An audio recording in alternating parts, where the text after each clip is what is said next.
Hello, hello.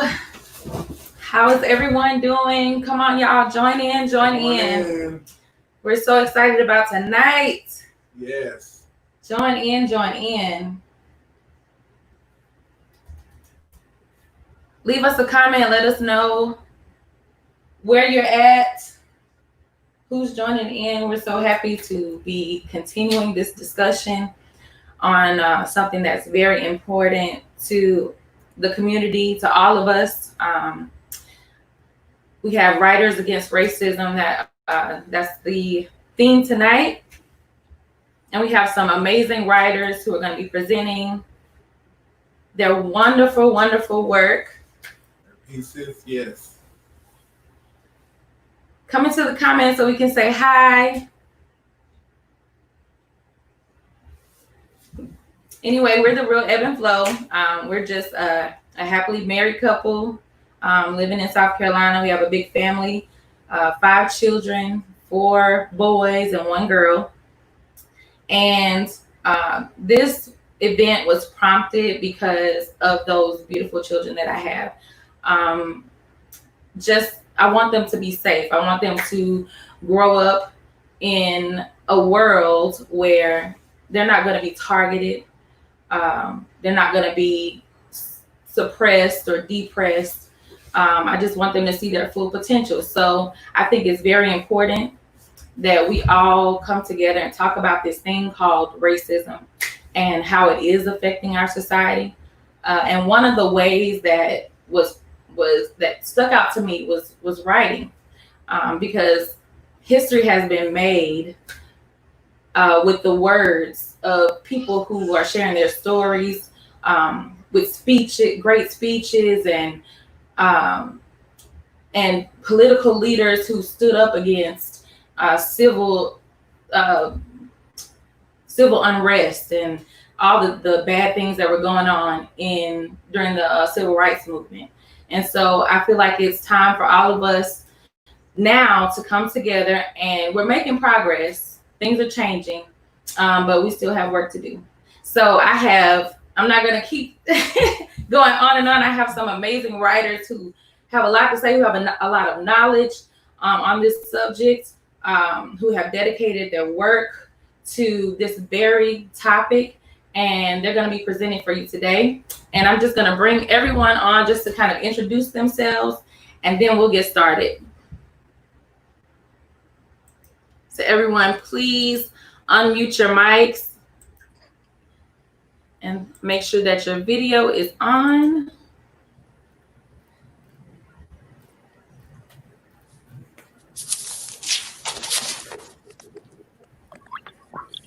Okay.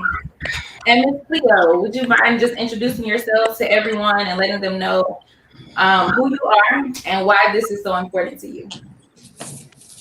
Good evening, everyone. I am Cleo Scott Brown Rowland, and I am a writer from Charleston, South Carolina. And I write about race, racism, voting, and class. And this is really important to me because any conversations that we have to learn more about the why, I'm all about teaching the why. So any conversations we have about the why is a good conversation for me. So I'm your girl if you want to talk about why. So that's why it's important to me. All right. Keith? Oh, go ahead. Yeah, hi. Well, hi, my name is Keith Giles. I'm an author, former pastor, and also the director for El Paso of an organization called Peace Catalyst International. And this topic is really important to me. It's very close to my heart. I often say my ministry is introducing Christians to Jesus. And I think this is one of these areas where, unfortunately, many white Christians that follow me and read my books or my blog or whatever, some of them really struggle with this issue of racism, and will even say things like, I'm not a racist, but, and then it's everything that comes after that really concerns me. So I really believe that we really can't truly say we love God if we don't love our brother. And I think that's a really important thing for us to start with. So that's why this topic is very interesting and important to me.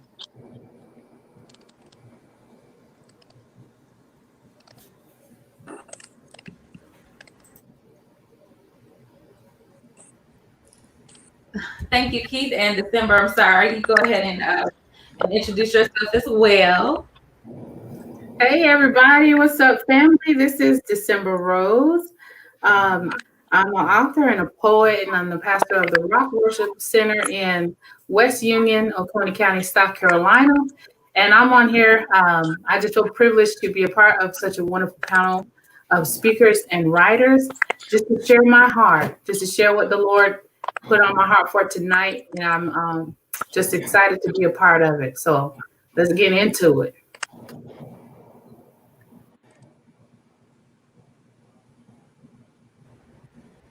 Okay, Javon, go ahead. Good evening. My name is Javon Franks. I am the host of Journeyman's Journal podcast, as well as Static Core podcast, or audio drama rather.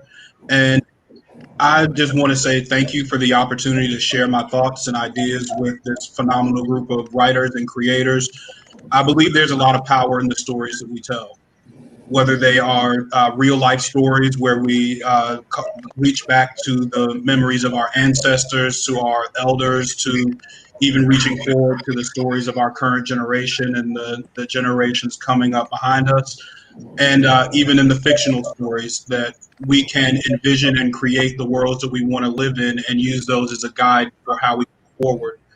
So I appreciate the opportunity to share and reflect and broaden this conversation that we're having here today. Awesome. All right, Sophia. Hello, hi. My name is Sophia Johnson. I am a mother, first off. I'm an immigrant. I am a poet. Um, I really am honored to be here with you guys. I I'm really just passionate about this. Um, what you call it, racism, or just the situation that is continuing. It's been continuing for generation on top of generation. And my point is that I want to make a difference for my kids. My daughter turned 17 yesterday, and she's having to protest and deal with this issue. So, I saw a little clip by James Baldwin, and it says, I'm 60-year old, and it has took my time, all my 60 years, and it has took my father years and my grandfather years, right? I have a daughter that's 9, and I'm hoping by the time she reaches 17, she won't have to fight the same fight, So that's my point. But thank you guys for having me. Thank you so much. Thank you so much, Sophia. I just appreciate that you all are here. Go ahead, Black Phoenix, and present or let us know who you are. Yeah. Well, first, can everybody hear me okay? Because I wasn't able to catch everyone else when they were speaking. Oh, okay. We can hear you. But, well, my name is Black Phoenix. I'm a spoken word artist based out of Greenville, South Carolina. I center my works around mental health as well as social injustice. The reason why it's important to me is because if you don't get rid of a problem by pretending that it doesn't exist. So the first step is always to talk about it.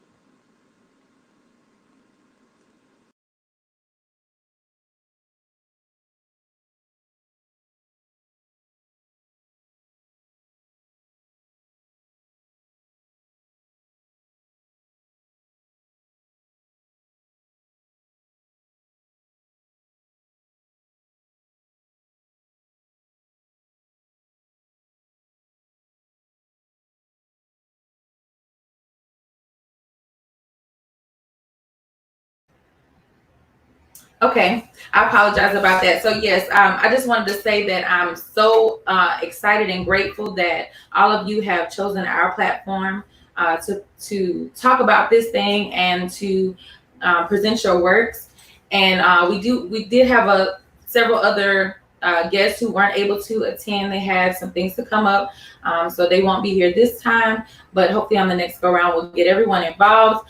Everyone who is tuning in, please, please, please share because these writers have they have such an amazing gift, and there's a lot that can be learned from these discussions, from these very different people who all have had very different experiences, but we can share those same feelings and emotions concerning racism. So if you could just please share this live, let us know that you're here. In the comments, hi, Tion Singletary. How are you? Thank you for joining. Thank you for joining. Let us know you're here. And without further ado, I'm going to go ahead and get started with Miss Cleo Scott Brown Rowland, who'll be presenting first.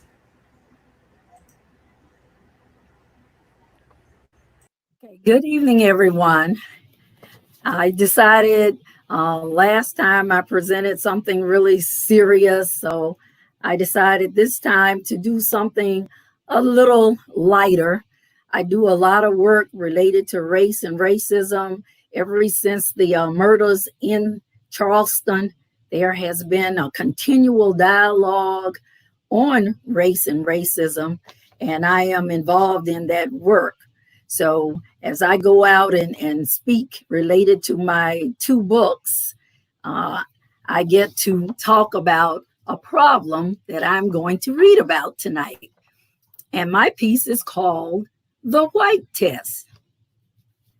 I've had quite a few discussions with African Americans about conversations they have had about race with white acquaintances. It often centers around whether something said should be considered racist or racially biased. So today I'm going to offer you a non-scientifically proven test, but I'm pretty sure it will work. And this test is called the White Test. And it works like this.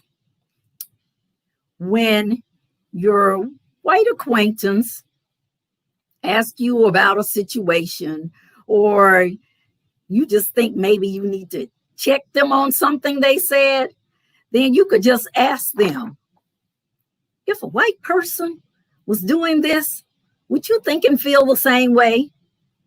Or if the situation involved something that a white person was doing, you would tell them, if a black person was doing the same thing, would you feel and think the same way? If they would feel the same, regardless of race, their thoughts and feelings have passed the race bias test, which I call the white test. So to explain the white test to your white friends, you can just give them some examples. Like if they're in their neighborhood and give an example of they see black people moving into a house or the apartment next door. Would their thoughts pass the white test? Now, would they be thinking the same thing they would have been thinking if the new tenants or the new owners had been white, driving the same car, wearing the same clothes, with the same number of children? Or you could try an example from the job. Ask your white coworker, pretend like you received a resume from someone named Deshaun Jones. As you glanced over his resume, did your thoughts pass the white test? Did the name catch your attention? Now, in your mind, replace Deshaun Jones with the name Cody Wyatt III and consider the very same credentials. Would your feelings about the resume and its credentials remain the same? If so, you passed the white test. Maybe your friend is a teacher. Give her this story. Tiara, Nia, and Alea are close friends, and it's hard keeping them from talking in class. Now, one teacher will say, they really annoy me. They just I have to keep speaking to them about talking. But you have Abigail, Emily, and Claire. And the teacher says, oh, they're such good friends. It's just hard to keep them from talking together in class. Reminds me of when I was young and had such great friends. Did your feelings pass the white test? What about your thoughts about the behavior of the current president? Would it pass the white test? Imagine a Black president or any African American in any level of leadership doing similar actions. Would you give them a pass for doing the same thing? Would they still be in office? Let's apply the white test to the massacre in Charleston. Imagine that it was a 21-year-old Black male suspected of going inside the oldest church in Charleston and murdering a white senator and the white high school track coach and the white children's librarian and several white ministers and the white pastor. And after a several state manhunt, the policemen are pulling over the suspect's car. Would the officers have gotten out of the car as gently as they did for Dylan Roof, a person accused of cold-blooded murder inside a church? Would they have just walked up to the car like they did? Would not all the guns have been aimed at the car as they approached it? Wouldn't they have been screaming at the suspect and grabbing him out the car and throwing him down on the ground? Instead of that gentle conversation that Dylan Roof got, what is the likelihood that an officer would have placed his pistol back in the holster before he could even see what the suspect might do, as we see early in that arrest video? Did the policeman's behavior pass the white test? In all aspects of life, we can apply the white test because the white test causes us to think more consciously about racial biases. Much of our thinking is not deliberate, but the result of our automatic response system that is a compilation of our life's experiences and exposures. The differences in the way we respond to situations due purely to race and sometimes class have their foundation in the subconscious. That is why the white test works.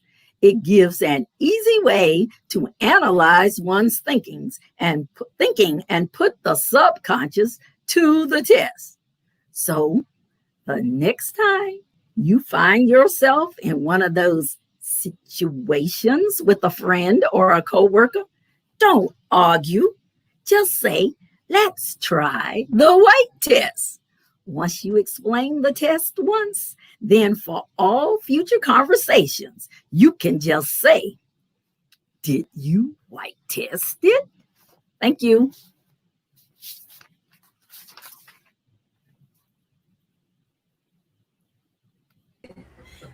Okay, yes. Do your thoughts pass the white test? That's awesome. So how did you come up with that? Well, when you're a person who has to speak in front of audiences about race all the time, you find out that people are asking you on the side, was what I said, was that racist? Or am I racially biased? Or should I have said that? And so it just popped in my head one day, oh, we could just come up with a little quick test that they could apply. And that's how I came up with the white test. If it doesn't work for this person, then it shouldn't work for this person. And so it's like kind of tongue in cheek, but I'm really kind of serious. I'm really serious. Like if this isn't going to work because, you know, you have on the job, you have people discriminating just by the name on the resume or things like that. So I just try to throw little examples in how I see teachers in the classroom being, like I went in the classroom and this child is tapping on the desk, and then the white child is tapping on the desk. The black child got yelled at, but she didn't even notice the white child doing exactly the same thing. So that's why I just came up with that little piece. Awesome. Does anyone else want to expound on that thought? Those small microaggressions, those things that you do without even noticing because it's so familiar and we've become so complacent with this racism. It's racism. Any other thoughts? I did want to say something. When you were going through the part about, first of all, I love that. And when you're going through the part about Dylan Roof, what I thought about when you said, well, they have approached him so gently and so calmly. And once they got up to the car where they had put their guns back in their holsters, not knowing what he was going to do. And I thought about Philando Castile, who hadn't shot anybody. Now they're rolling up on Dylan Roof knowing he just murdered, did a massacre in a church. So he could have those weapons still with him. They know this about him. They don't know that Philando Castile had a gun or not. He informed them. I'm gonna go in my glove compartment and get my paperwork. I do have a gun in there, but I have a concealed weapon permit to get. And they shot him anyway, in front of his wife and daughter. And I just thought about what you said was how they even approach us. Before they could find out whether Philando had a gun or not or whatever, it's just a routine traffic stop. Now you're pulling someone over for a routine traffic stop and they are dead. But you're walking up on somebody who just massacred these people in this church, and he's alive. Not only is he alive, but you're so concerned about him that you take him to get him something to eat. Mm-hmm. Before you take him to jail, you take him to Burger King like he's your son. Mm-hmm. And he just murdered, sat in a Bible study with these people, and then shot them, executed them. Shot him in the head, executed them in the church. And you know this about him when you're approaching him, and yet he still gets the benefit of the doubt with your knowledge that he just massacred these people. But Philando Castile can't get the benefit of the doubt, and he's informing you, look, I got a permit, I'm about to go, I'm narrating to you what I'm getting ready to do. Don't kill me. And he's dead. So it doesn't pass the white test on so many levels, to the point of death. That I'm a threat before you even see me. Just because you know I'm black, I'm already a threat. My weapon is already out. My weapon is already on you. And I have decided, before I know who you are, before I know your past, before I know your present, your future, or whatever I'm going to encounter, I have decided you are a threat and I need to eliminate your presence from the planet. I made my mind up about it. How do I know your mind is made up about it? Because no matter what he said, he's still dead. Mm-hmm. Yeah. It doesn't pass the white test. A black man could not have massacred a white church full of parishioners and lived to get arrested to go get a Whopper because he was hungry. That's right. They were concerned about his hunger. Do you understand the depth of that? Being concerned about this young man's hunger, but not being concerned about my life in front of my wife and my child. That's what we living with every day. That's it. I wanted to point out something else that's really critical about that Charleston shooting is that it was not just a random event.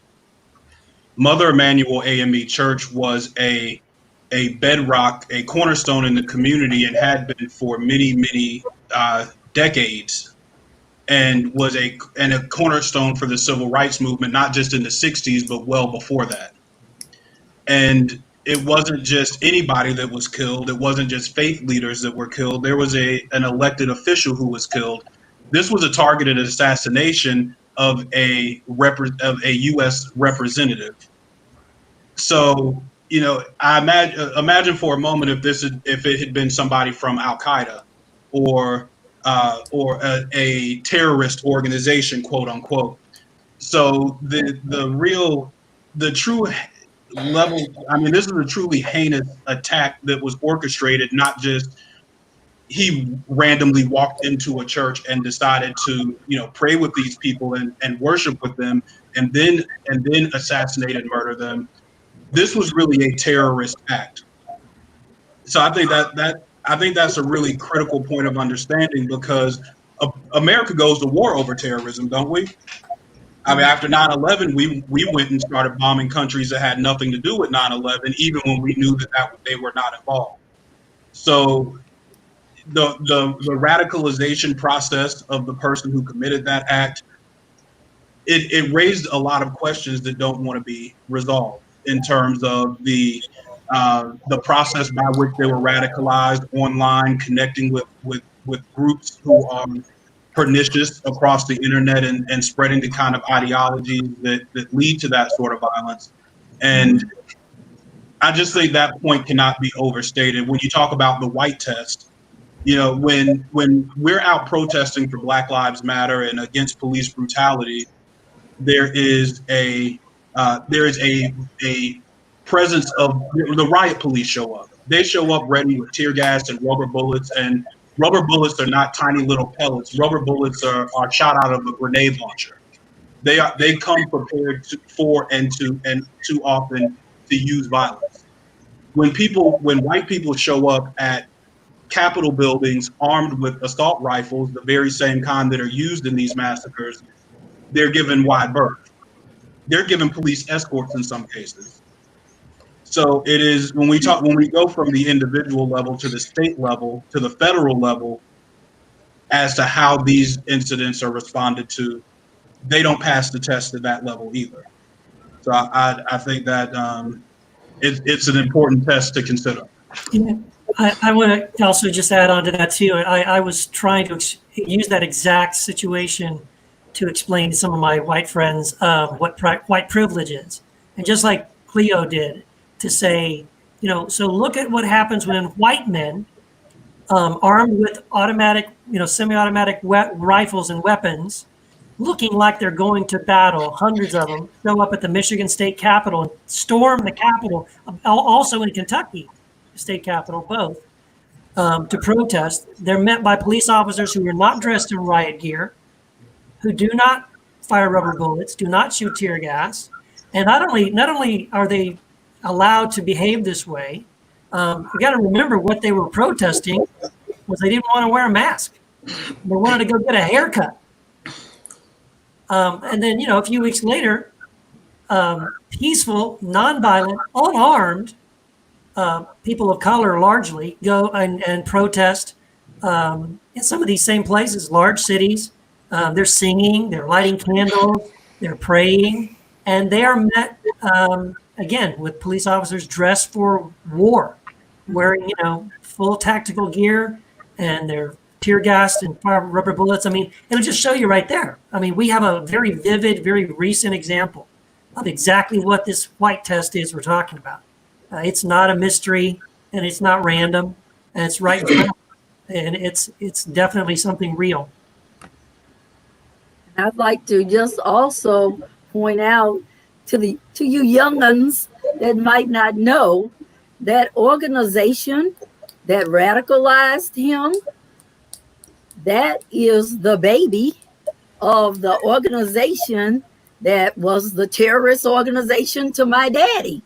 That was the White Citizens Council was the mother organization, and they were the ones that made people run out of town or took their jobs or called their loans if they tried to register to vote. And then when that organization was dying off, then out of the remnants of that organization, that's how they started the other organization that Dylan Roof said that he went to their website. And the webmaster is right over in Somerville, or he was at the time. The one who was creating all of this horrible content was a former leader in the Republican Party in Dorchester County. So it's always good to dig a little deeper and know what caused it, who caused it, and where that person lives. Yeah. Yeah, and then, the other thing too, I meant to say this was if we also look at the reaction of our president to those two different protests, right? The president responded to the armed white men protesting the fact that they wanted to get haircuts by urging the governor you need to listen to these people. They're upset. You need to take them seriously. But when, again, peaceful people of color are protesting a murder that they all witnessed on television and wanting equal rights and justice, the president's response is to ramp up more police violence. And yeah, so it's pretty obvious we have a pretty messed up situation. I wanted to say one last thing. There's a lot of I've seen in multiple places where they say the KKK should be outlawed. They should be deemed a terrorist organization. White nationalists should be subject to the same extreme police scrutiny and law enforcement crackdowns that are implemented, when terrorist organizations are identified. 1871, the Third Enforcement Act was passed. It was also known as the Ku Klux Klan Act. The Ku Klux Klan was actually the very first organization ever identified as a terrorist group by the United States. That was passed into law by Ulysses S. Grant. So I think it's the law is there. The precedent is there to do this sort of thing. Of course, we know history and politics is a battle between ideals, but I think our history has demonstrated that this thing can be done. And if they could figure this out in 1871, that the KKK needed to be dealt with through federal law enforcement means, they should be able to figure that out today. Awesome. Yep. I think that's more of a matter of will over actual ability.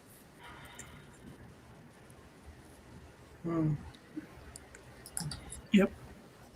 They're not willing. They're not willing. Okay. Well, let's just keep the conversation going. We're going to allow Keith to go ahead and present his piece. Okay. Everyone else out. Give me just a moment to do that. Okay. Thank you. Well, last time we got together, and again, thank you guys for inviting me. I'm just honored to be a part of this. And last time we got together, I kind of made the statement, there are no white people in the Bible. And so what I wanted to do was to read a blog post I had written about a year ago of that same title. And it goes like this. There are no white people in the Bible.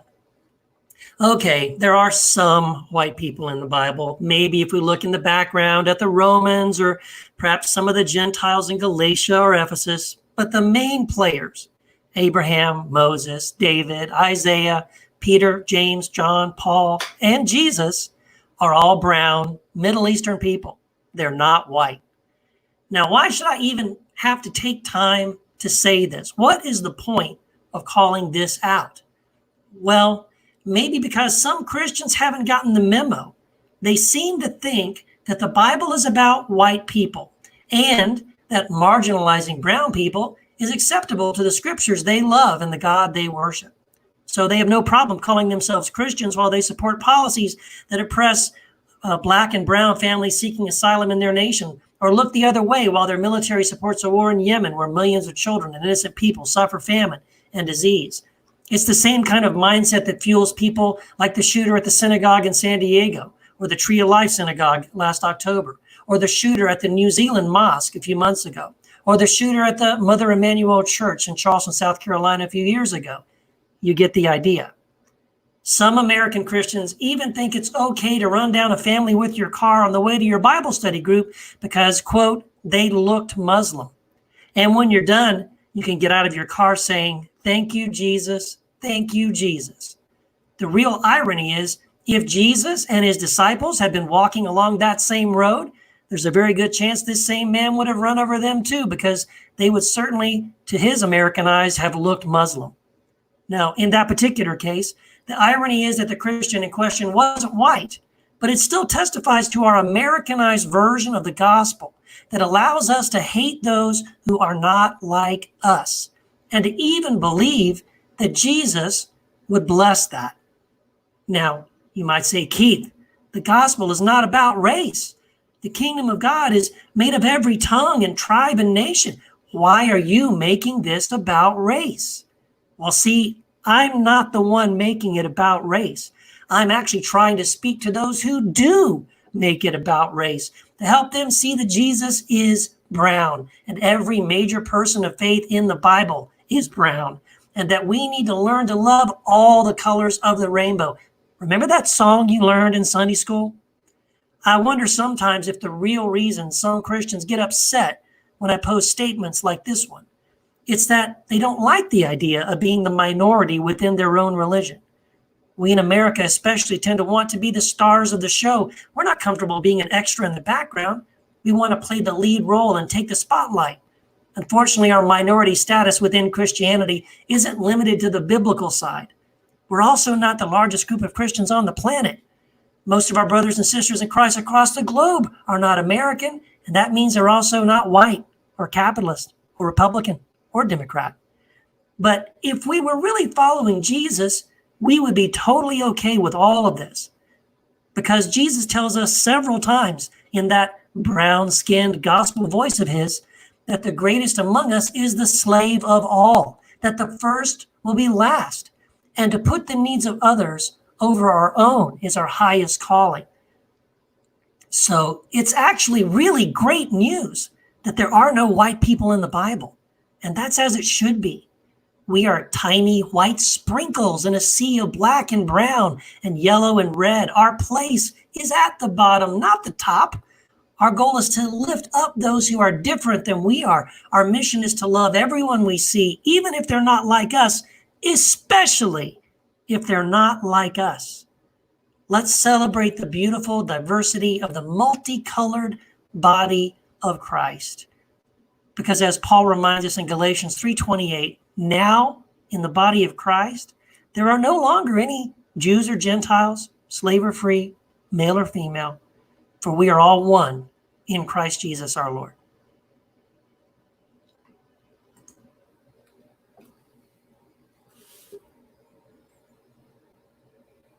Yes, I love that. I love that. Awesome. Oh my goodness. That was good. Okay, let me add everyone back. It's moving a little slow, but I'm going to add everyone back.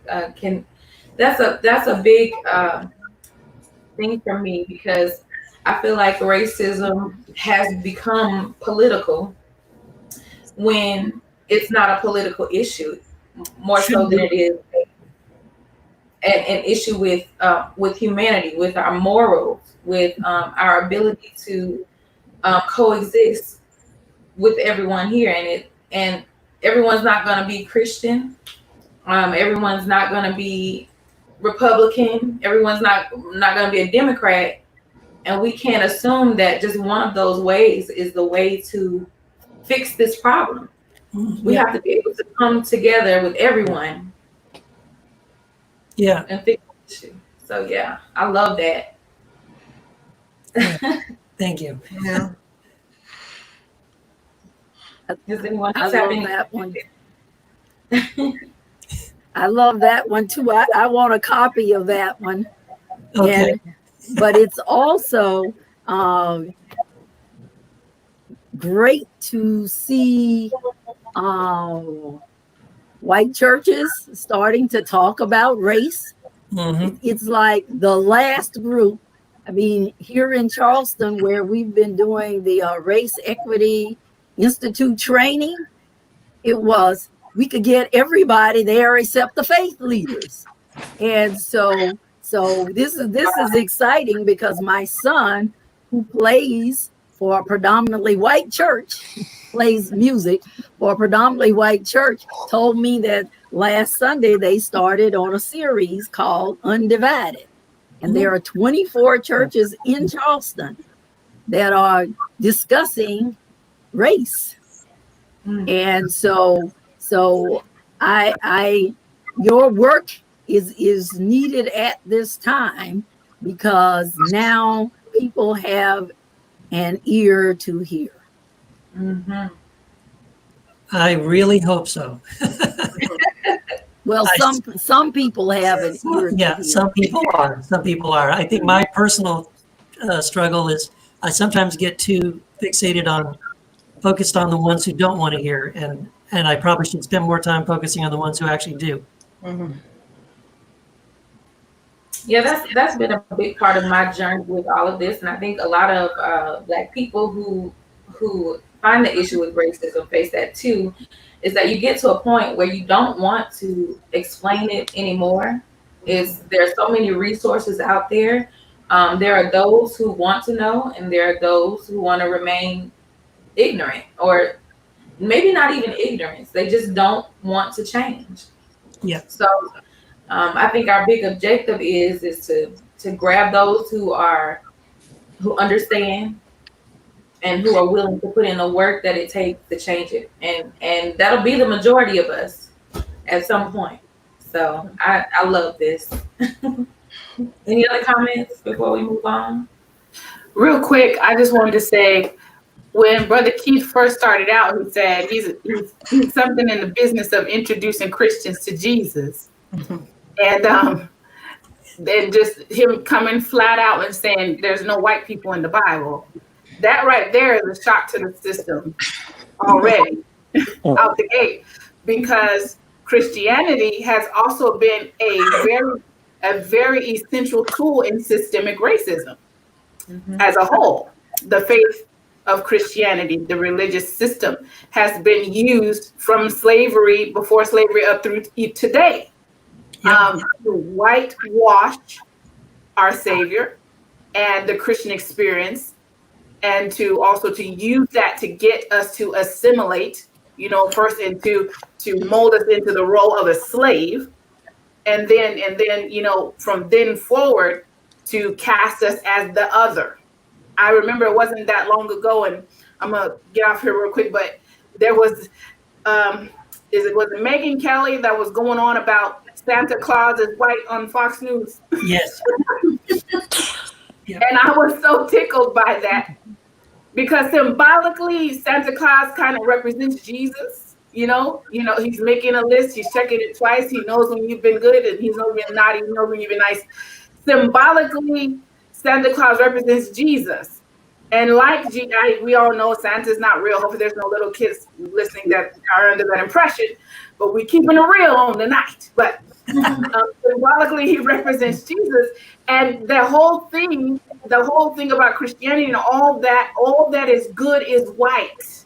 All that is good is right. Mm-hmm. Has been shoved down the throat of anybody that's not.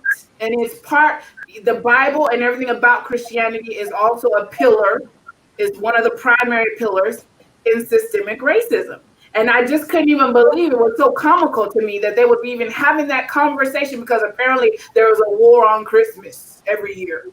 Yeah. Right? And so they had to make sure, she felt so compelled to ensure little girls and little boys, of course, Santa Claus is white. Well, what about the kids in Africa? What about the kids in India? What about the kids in China? Is there Santa Claus white? And so with the mindset is what you're getting at in the heart of the matter, that would seek to whitewash everything good has to be white. Everything good and right has to be white. Yeah. It's something we got to deal with and tear down, unfortunately, even in the church. Yeah. And then, the other thing, too, that was really disturbing to me, I think what motivated me to write that piece last year, because in the article, I mentioned specifically some of these shootings, the synagogue shooting in San Diego. I mentioned the shooting, the Mother Emanuel. But if you look at those shooters, they identified as Christian. In fact, they felt as if they were somehow fulfilling part of God's will to go and shoot Jews or to go and start a race war or something like this. And that's the part to me that drives me crazy is like, what brand of Christianity allows these ideas to flourish? You would think that if you really understood Jesus and you were following Jesus, it would be impossible for you to ever think, I'm going to go get my gun and get in my car and drive over to the mosque or to the synagogue or to a Christian church and start shooting people. And that in itself is very disturbing to me. And so I know part of it is because it probably starts with this idea that God is white and Jesus was white, and somehow God is against Jewish people or Muslims or Black people or something. And so it's really disturbing. It's very troubling, and I think it's something we do have to address. I just want to say one more point, that I'm glad that the courses that those 24 churches are going through, they started with the church brought slavery. And I'm like, okay, if they can start with that Charleston truth, and they are talking about the pastors that made slavery be the real deal in Charleston, the fact that they are starting with history it makes me feel better, because you have to start at that foundation, how the church was responsible for this great racial divide in America. Yeah. One thing that came up as you guys were talking with me is, or in my mind, is how some people, with the removing of these statues and these monuments, how they say that symbolism doesn't mean anything, but it means enough to make Jesus white, or it means enough to not allow little black kids to eat vanilla ice cream. Those small symbols matter, and I think that it's important that that's a part of the change that we want to see, is just knocking those symbols down. Yeah. A lot of people don't feel like it's, that it's just appeasing us for a moment, or that it's just a small, it's not, but it's a step to the greater change. And I think it has its place. It was those small symbols that cultivated this entire system that we're in now, bit by bit. And I think a good question for them to ask themselves is, why don't you have anyone good to put up as a symbol? Why everyone you have that you're putting up is, as contribute to some kind of terrorist act, or, some kind of bringing down the human race or something. I mean, that should be a sign for them to look into their history to see, why can't we find someone that has some kind of quality that represents something good to put up? You know what I mean? Why is everyone you're fighting to put up has commit some kind of, mass murder or something? I mean, that's the question that's been going into my mind that I really wanted to ask, is like, okay, so you can't find anyone good to put up. That's it. Right. Okay. All right, well, let's move it right along. This December, was it December? Yeah, let's go ahead. You want to go ahead and go? Okay. All right, let's unmute your mic, please.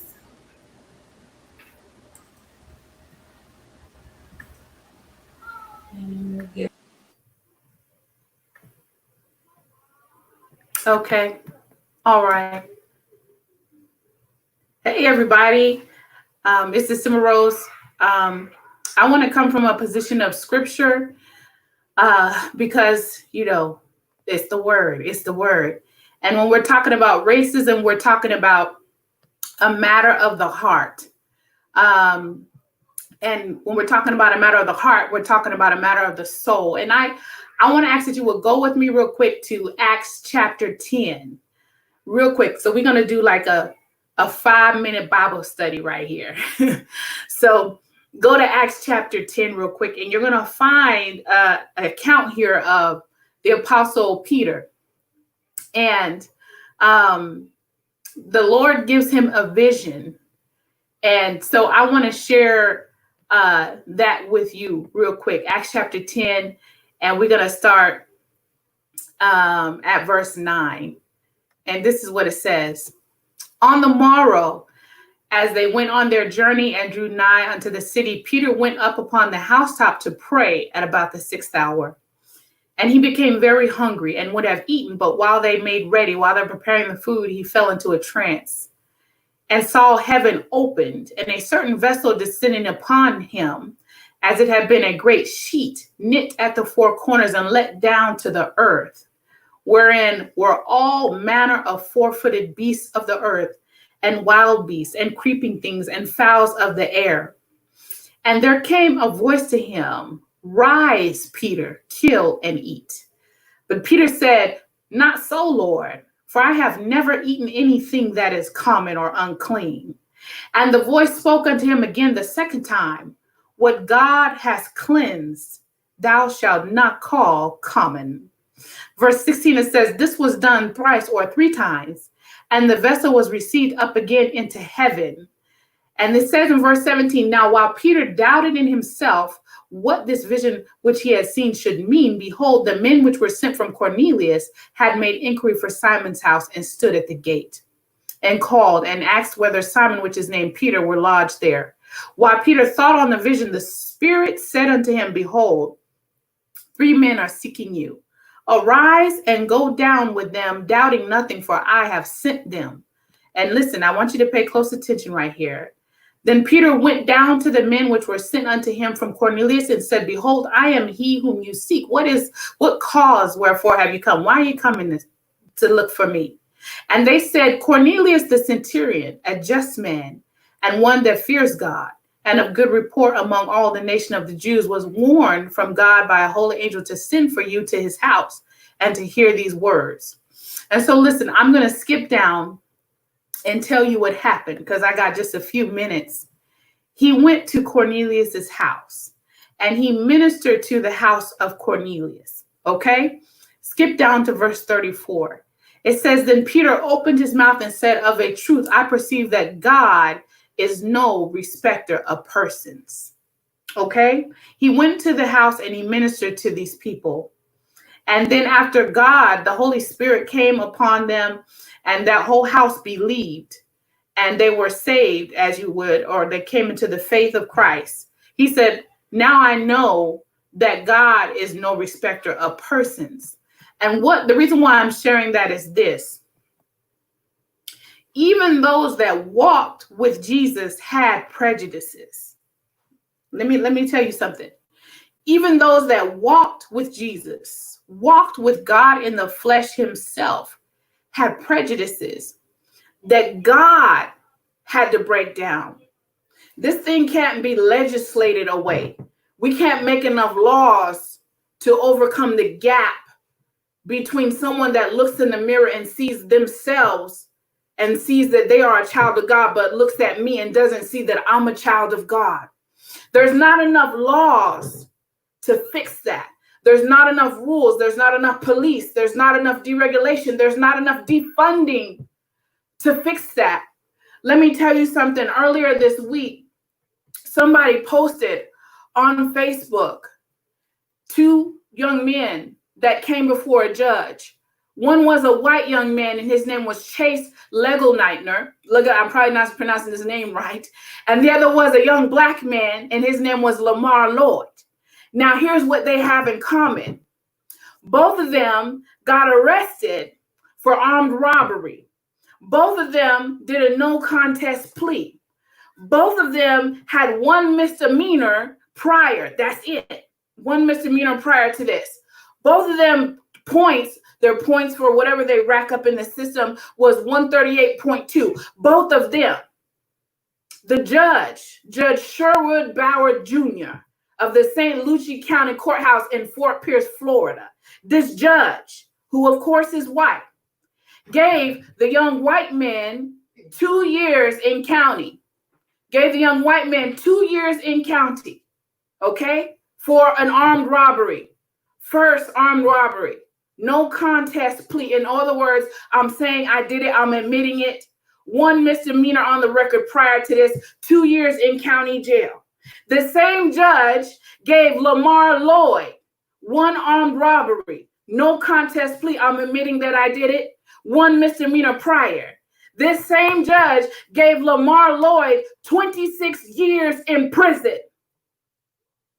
There's no legislation that can make up for the condition in the heart of a judge that looks at a young white man, what he's done in the present, looks at his future, and decides he's going to cancel his past, but looks at a young black man, at what he's done in the present, looks at his past, and decides he's going to cancel his future. By the time Lamar Lloyd gets out of prison, if he serves all that time, he's going to be in his 40s. In his 40s, almost 50. For an armed robbery, nobody died, and he confessed to it. By the time Chase gets out, if he has good behavior, he'll be out in a year and some change or less. There's nothing that could make up that gap from the 2 years to the 26 years except for the Spirit of the true and living God that has a change of heart, that lets down a vision to this judge in his soul that says, everything I created is good and nothing is common. That when I made Lamar, he was good. And when I made Chase, he was good. That his future is just as valuable as his future. That you shouldn't look at his past and cancel his future. Like you didn't look at that young white man's past and cancel. Well, you looked at the young white man's future and canceled his past. You say, he has so much potential. I'm not going to make him pay with the best years of his life for this mistake. But looked at a young black man and said, this is a menace to society. This is a problem. I'm taking him off the streets for the next 26 years of his life. I'm going to make him pay for his mistake with his whole life. If he serves every year, he'll be a senior citizen by the time he gets out. That's a soul that needs deliverance. That's a soul that needs God. And I promise you before God that this judge believes that he's a Christian. I promise you before God that this judge believes in God. I promise you before God that this judge did not see anything wrong with giving that young man 2 years and giving a young man with a complexion like mine 26 years. And this happens every day, all around this country, all day long. Even those that walked with Jesus had biases and prejudices. Even those. But it took God to show Peter, don't call anything that I made common. You're not above anybody. And what you're going to do is go minister to this household because I have called them into the kingdom. And until you believe that when God said, let us make man in our image, until you believe that when God said, let us make man in our image, until you believe in your soul That when God said, let us make man in our image, that he was not just talking about white skin, he was talking about black skin and yellow skin and brown skin. He wasn't talking about skin at all. Until you understand that, you cannot be delivered from this thing called racism. Until you look at a black man, a black woman, and see God in their face. That's the cure.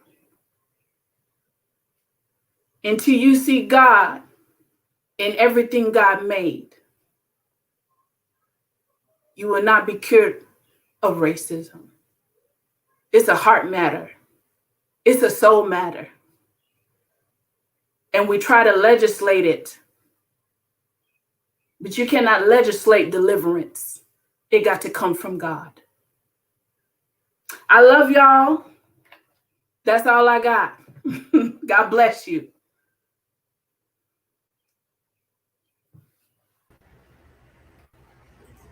Thank you. Yes, powerful, powerful. Yes, that's the big thing. Like, and one of the things that you mentioned when you were talking about the prison, sending him to prison. Many of you know that my nephew, recently passed. Um, he was in prison when he passed. He was locked up when he was 17 years old, and he got initially 20 years. They reduced it to 10 for robbery. And what he was in one of the worst prisons in Mississippi. They termed that prison the place where you go to die. the even the man who's over the prison, because he feels like, they don't have enough staff, and they don't, they can't control the prisoners. They let gangs run the prison. And so even the prospect, you have a whole nother issue of, once you're in prison, the prospect of even getting out, because of the racism that exists in that system, and how people have made it a wealth thing, and a money thing. Our misery is somebody else's money. So that's what rang true with me. And yes, she says it starts at home. Educate. Mm-hmm. That's right. Mm-hmm. Any other thoughts? Yeah, it's funny because I've been thinking about that too.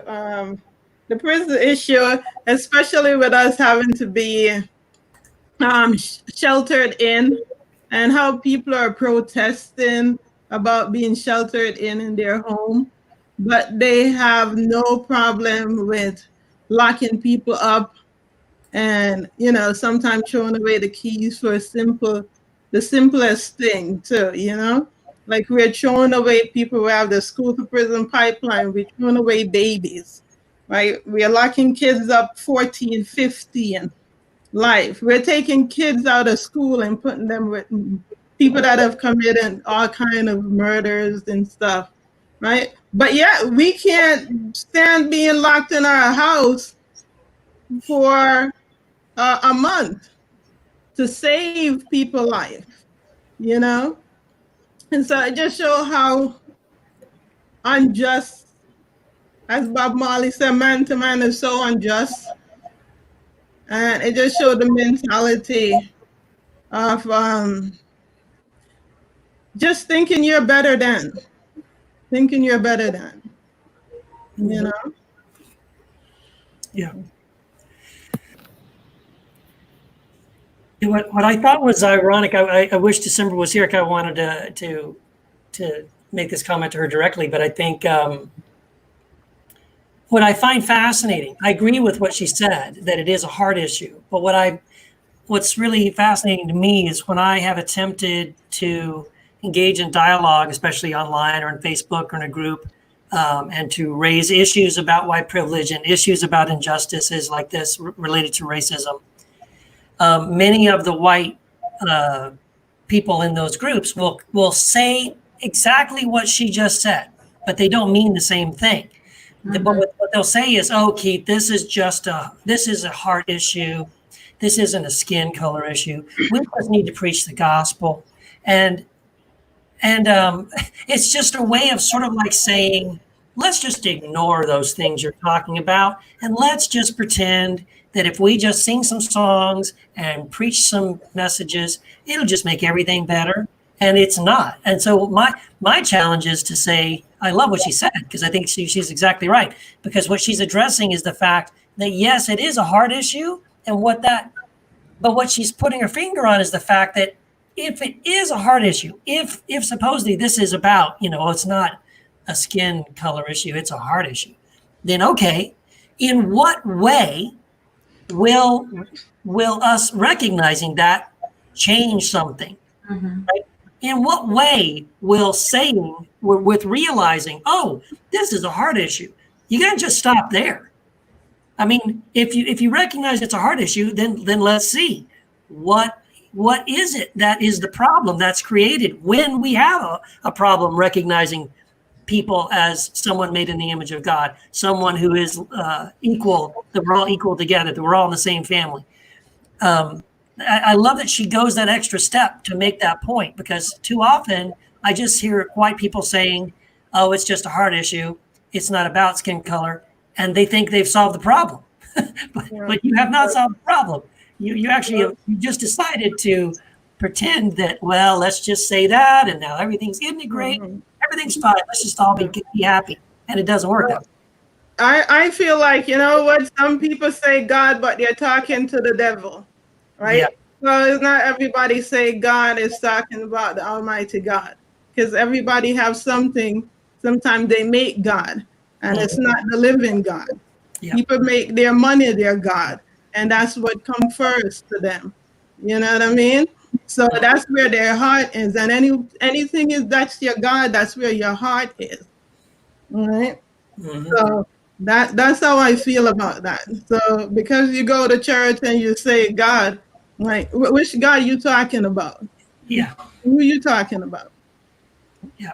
And that's another thing. Like I think that this awareness is important because it allows us to see who has these heart issues and who not to put in positions that it can this spirit can trickle out on everybody else. And I think that's the biggest problem, because we all know that everybody is not going to get it right. Like, there are some people who just choose not to, and they believe what they believe, but those people should not be leading us. Yeah. And that's just it. You're not our leader. Yeah. Yep. That's it. That's it. I think she was talking about hard issues, but even when we want people to change in their hearts, but you also have to identify those issues, even if their hearts aren't changing. Like in Charleston, when we've been working with the prosecutors and getting them in race equity training, and them moving toward a system where they actually track what deals are being made by which prosecutors, and whether they're giving better deals to white children than to Black children. Before that information was tracked, you couldn't even prove if you had a bad apple. And so we have to come at it from many different directions. And that's a way that you identify that person with that hard issue. And then you show them in black and white on paper, this is the deal you gave. And this is the deal you gave to the to the white children. What is the difference? Yeah. And you don't have a difference, you got to go. Yeah. Yeah, it's like once you change the heart, then a heart that is truly changed would then change the system that currently oppresses Black people. Like we have to move on to that concrete, actual thing, and the fact that the system remains the way it is evidence that the heart hasn't changed. And so, I think actually, Sophie, you said it last time that it'd be nice if you like me, but I don't really need you to like me. I just need my kids to not be uh, Mhm. to not be oppressed. I want my kids to go to college. I want them to get an education. I want them Exactly. to get a Yeah. job and the same kind of job and the same opportunity everybody else's kids have. And I agree with you. That's exactly right. Until Right. that happens, you can like me or Yeah. not like me. Yeah. Yeah. Because you can like me, and I still live in the project and poor and Hmm. down and not getting a job, and still your light don't. It's not doing nothing for me. Yep. It's nice, but it's not changing nothing. Yeah. You can't spin that. Exactly. All right. Well, Marcus, are you ready? He went out for a moment. Any other thoughts? Yeah, Are you ready? Okay. All right. yeah, yeah, yeah. Just change for a second. Phone's about to die. Okay.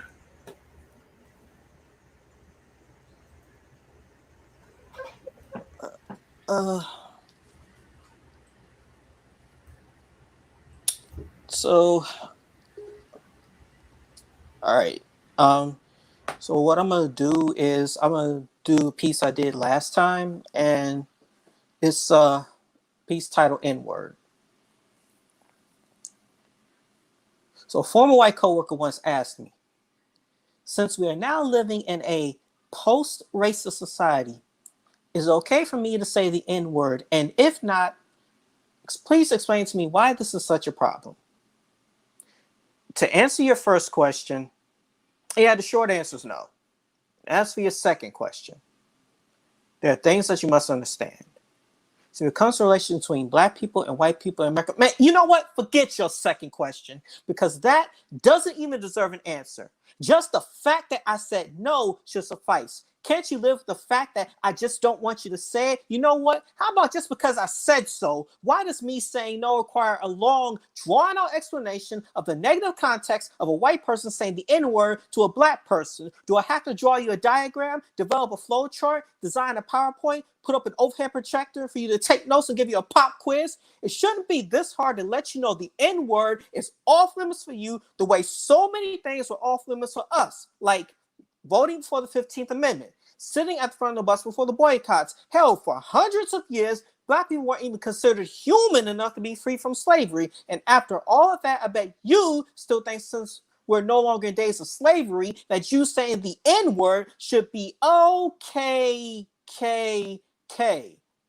And what the hell do you mean by a post-racist society? Like we aren't being shot while down on our knees, or choked out in front of corner stores, or shot in our own homes, or murdered in front of our own families. With all of that happening, what in the lily white Jim Crow hell makes you think anything about this day and age is a post-racist society? And since you want to ask so many dumb questions about why you can't say the N-word, could you please tell me why it takes countless speeches, marches, peaceful protests, riots, and act of Congress just to experience a little bit of human decency? Is it hard to grasp the concept that there are some things you just shouldn't do or say, especially since you have your constitutional rights guaranteed by the First Amendment, aka white guy perks, so you don't often have to stop and think just because you could doesn't mean you should. Do you feel that we're infringing on your ability to say what you want to say and live freely the way our human rights are infringed upon daily? Does denying you the opportunity to say that six-letter word feel like six shots to your chest with your hands up on bent knees? Does it feel like the N-word is lodged deep in your windpipe? No matter how you scream, I can't breathe, we just won't allow you to release. So I guess the burning crosses must be the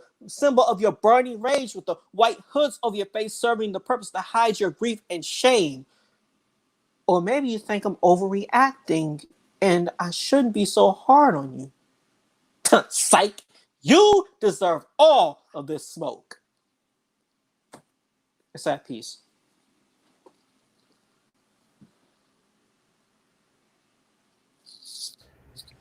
Awesome. Thank you so much. Thank you so much. So, could you tell us more about like what were you actually approached by someone with that question? Yes. Back when I was still living in Lynchburg, I had somebody, well, Oh shoot. it was Mhm. okay to say the N word. And I just said flat out no.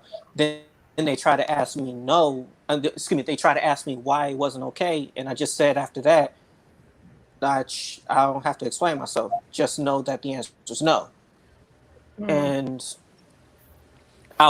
and what sparked the piece later on was I was watching some YouTube videos of, I remember one YouTube video in particular where a guy was giving a seminar, and and during the seminar, he broke down history and everything else of it not being okay to say the N word and everything else, and he did it in an intelligent way. And I was just like, that's nice, but why do we have to do that? Like, just the fact that I said no should be it. Mhm.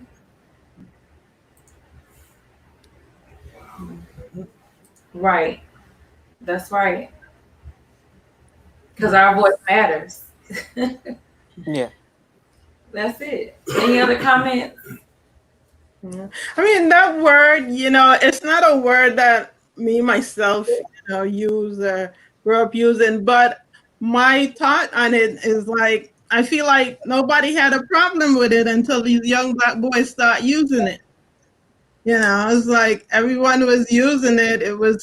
And then as soon as the young boys start embracing it, which is a danger anyway, but that's when, it becomes the N word. But saying the N word still doesn't, or labeling it the N word still doesn't stop anyone from using it behind closed door. They still using it. And even if you don't say the word, it's embedded in your heart, right? So Mhm. your action is saying it. You don't have to say it with your words, but your action is saying it, you The know? fact that he even came and wanted so anxiously to use that word, I mean, that lets you know that It's he something wasn't he wasn't even interested in your response. yeah. And Yeah. I think that's like respect. Like we should just be respected as a human being, just like I Mhm. respect you as a human being. You Yeah. know. Go ahead, JP. I'm sorry. Well, I would just say that you should have said, "Yeah, go ahead, use it. Recognize that results may vary." You could. I mean, freedom of speech is not freedom of consequence. Let's just be honest. Like, and I think that's something that we recognize as people of color. That what we say, what we do, how we behave has consequences. Right, That's not exactly. something that the vast majority of white people are used to. I'll never forget. I think it was on Trump's inauguration day, and Richard Spencer, who is an alt-right national white nationalist who openly advocates for a white ethnic state. Ironically, his wealth comes from owning cotton farms. Believe it or not. In my Uh, hometown.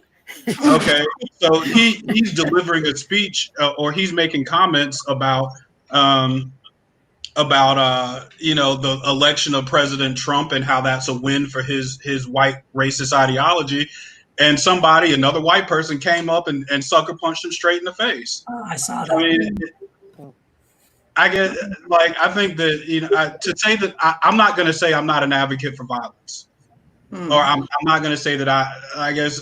But this is the reality that we're faced with. Violence is unfortunately a part of the reality that we're faced with. It is a part of America's reality. It's a part of human reality. We are, in some days, in a very physical contest for the right to live. Mhm. And if somebody feels so bold that they need to say this word that too often leads to violence against us, hey, go for it.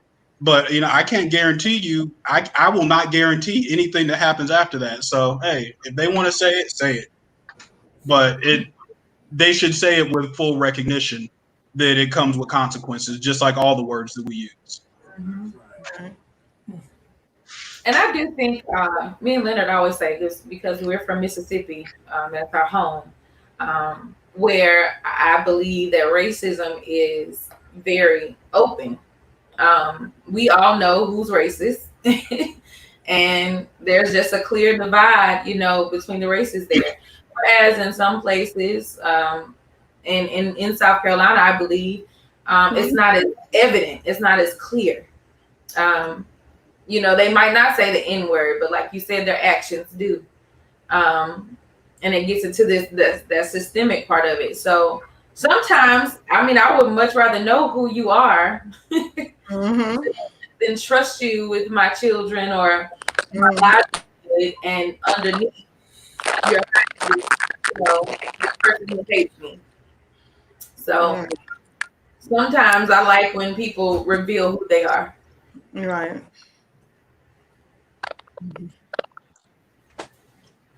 Any other comment? Okay. All right, Javon. Okay. All right. I will end it out with you. Gonna go ahead and clear everyone off the screen. Oh, and Sophia. Yeah, can't forget you, Sophia. Okay, so let's go with Sophia first, since Javon, you were first on the last slide. So I'll let Sophia go.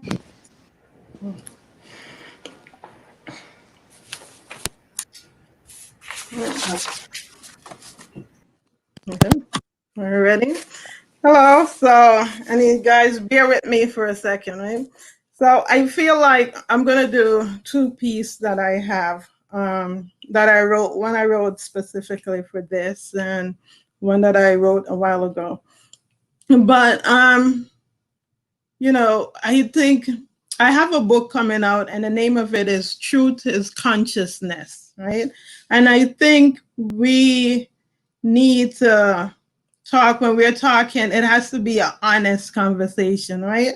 Like we're doing. But in general, people talking about race, we need to have an honest conversation. And what we're really talking about is white supremacy.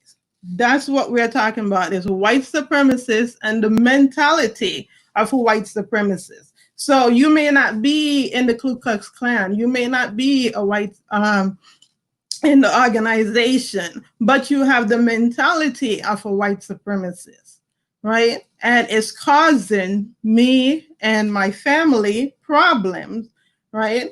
And the big issue right now is that the elephant in the room is that we have a president that is pushing the white supremacist agenda. And so we have to speak truth to that, right? Because if we kind of keep sugarcoating it and turn a blind eyes or downplay it, it's not solving anything, and it's actually empowering the behavior, right?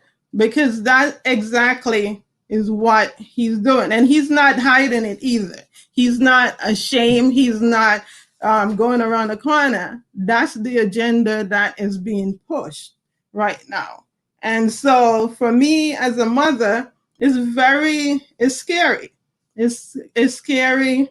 I mean, I'm scared for all the children, and I believe in God and I trust God, but I know that we have a responsibility. And like the saying goes, sometimes we're waiting on God and God is waiting on us, right? We have to hold these people accountable. And like we said before, yeah, it's nice if you like me and all of that. But I need you to, or us as individuals, to address this mentality, this systematical racism, which is white supremacists, right? So I did these two pieces. I wrote them. This one, the first one, is called "This is not a white or black fight. This is a right or wrong war. The mentality of white supremacists must die in order for humanity to survive. The lies of white supremacists is destroying a world they didn't build, standing on the back of everything they hate, leaving behind no good history. Everything they touch turned to misery. Free your people from that insanity so they can learn what love really means. Abusing your children by feeding them a diet of hate. You are causing malnutrition in their soul. Stop thinking you're righteous. Don't forget, the righteous crucified Jesus. Your evil reign will soon come to an end. You must pick a side. The mentality of white supremacists must die. This is not a black or white fight. This is a right or wrong war. No more sitting on the sideline. You must pick a side. So that's my first piece. And then my second piece is called Slavery is Not My True History. It's forced lies, wanting to trick me into giving up my identity. It's fear, fearing if I discover the truth, I will stop tolerating inequality. Wake up, wake up and see the truth. No life really matters, only the mighty dollars. Yet money have no value in the coffin. Life that you didn't give bread to, you put on the auction block, sell block, looking at human beings only as profit. Sell by dehumanizing them. No more. My children will truly be free. No more tokens. We are ripping the blindfold off for justice eyes. No more begging and hoping the words in the Bible will find a place in your heart. It's time to live the truth, because slavery is not my true history. Tell the Black children the truth. Tell them they come from kings and queens. Slavery is not my true history. That's it.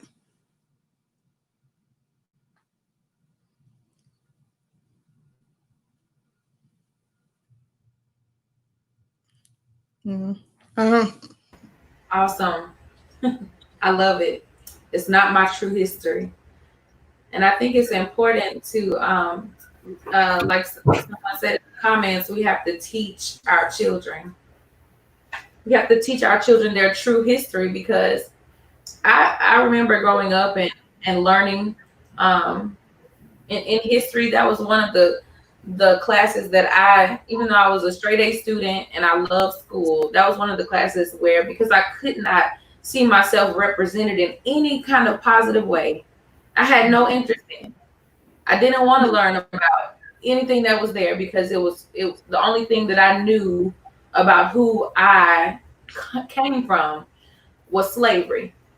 right. Was dehumanized, was being less than.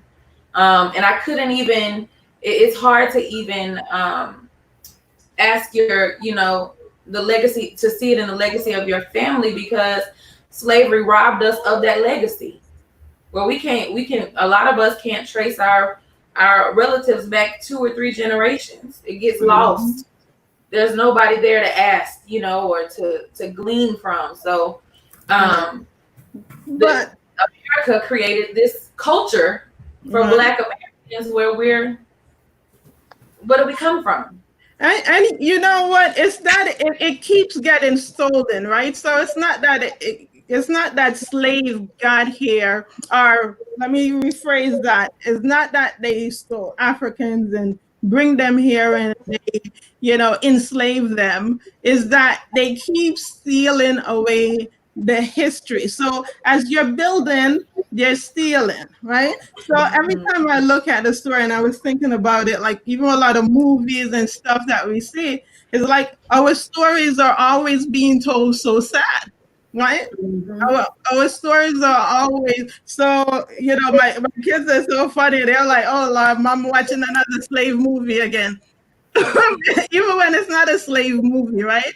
Because Right. that's how it's always like, oh, the poor drug dealer, oh, the poor. But there's so many people. I grow up in all these communities. There's so many hardworking people that's accomplishing things, that's building church, that's taking care of family. There's so many beautiful stories to be told about Black people, right? Even in the midst of this, so many invention. I mean, look at Hidden Figure. My daughter, 9, when Hidden Figure came out, she was about 4, right? And she watched, before the movie came out, she saw the commercial and she said, "Mommy, I don't know everything that girl know, but I'm as smart as her." And so we went and watched Hidden Figures, and she's like, she's been wanting to be a mathematician ever since then. She wanted to meet Katherine Johnson. She was so obsessed with that lady, right? And from 4 on up, even now, that's her idol, she'll tell you. But I mean, you look at that, these are the history, the story that build up our kids, to get our kids to dream, right? Because that's what our children need. If our children can be taught, right? And this is why school is so hard for our kids, right? Because when you're living in a certain situation and stuff, and everything you watch is reaffirming or making that situation even look worse than it probably is too. And then you go to school and everybody in the school is watching the same thing you're watching, and they're looking at you as one of the characters. You know what I mean? And so our kids are not learning to dream, to see themselves as being great. And that's why it's hard for a lot of Black parents, because now you got to force them, like you got to push them, right? You got to make them. But that's not the way it's supposed to be. Kids are supposed to have a wild imagination. Kids are supposed to see themselves as being anything they want to be, right? Because it's their dream, it's their life, it's supposed to be great. But we have limited our kids because, and then the history is a deliberate thing. Like in school, it's a deliberate thing that they change the history book and stuff.